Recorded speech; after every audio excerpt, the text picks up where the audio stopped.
biggest killer of companies is complacency. We see it all the time.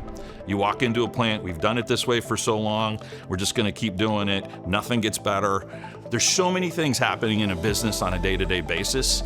The leadership needs to go take care of those things. And what happens then is those things that need to be improved or are lagging, or the board is on your rear end for, and they're just not getting fixed. What Cornerstone does is step in and is an extension of the team, and they do it all in a data-based way.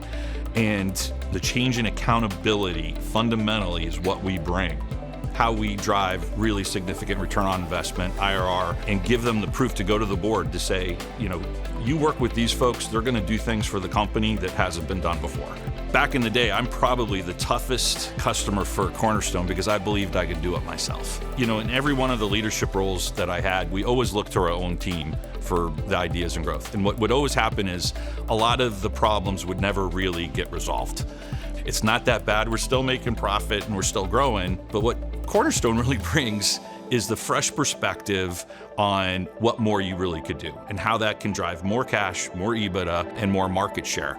And it's a limiting view for companies to think they can do it on their own.